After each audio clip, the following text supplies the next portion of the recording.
Hi friends, ನಾನು ನಿಮ್ಮ ಶ್ವೇತಾ ಕಿರಣ್. ನಾನು ಇವತ್ತು ಮಾಡ್ತಾಯಿದ್ದೀನಿ ಮೋಮೋಸ್ ಚಟ್ನಿ. ಮೊದಲದಾಗಿ ನಾನು ಮೆಣಸಿನ್ಕಾಯಿ 5-6 4 ಟೊಮೆಟೊ ಹಣ್ಣಾಗಿರೋದು ತೊಗೊಂಡು ಬೇಯಿಸ್ಕೊಂಡಿದ್ದೀನಿ. ಚೆನ್ನಾಗಿ ಬೆಂದಿರೋ ಟೊಮೆಟೊಗೆ ಮೇಲೆ ಬರೋ ಪದರನ ತೆಗೆದು ಒಂದು ಪ್ಯಾನ್ಗೆ ಸ್ವಲ್ಪ ಎಣ್ಣೆ ಹಾಕ್ಕೊಂಡಿದ್ದೀನಿ. ನಂತರ ಸ್ವಲ್ಪ ಶುಂಠಿ ಬೆಳ್ಳುಳ್ಳಿ ಪೇಸ್ಟ್ ಹಾಕ್ಕೊತಾ ಇದ್ದೀನಿ. ನಂತರ ನಾನು ಚೆನ್ನಾಗಿ ಸ್ಮ್ಯಾಶ್ ಆಗಿ ರುಬ್ಬಿರೋ ಟೊಮೆಟೊನ ಹಾಕ್ಕೊಂಡು ಚೆನ್ನಾಗಿ ಫ್ರೈ ಮಾಡ್ಕೊತಾ ಇದ್ದೀನಿ. ಸ್ವಲ್ಪ ಹಸಿ ವಾಸನೆ ಹೋಗೋ ತನಕ ಚೆನ್ನಾಗಿ ಫ್ರೈ ಮಾಡಬೇಕು.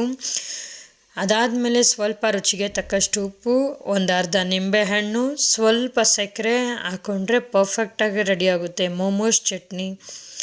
ಎಲ್ಲರೂ ಒಂದ್ಸಲ ಟ್ರೈ ಮಾಡಿ, ಮನೆಯಲ್ಲೇ ಮಾಡ್ಕೊಳ್ಳಿ, ತಿನ್ಕೊಳ್ಳಿ, ಚೆನ್ನಾಗಿರಿ, ಆರೋಗ್ಯವಾಗಿರಿ.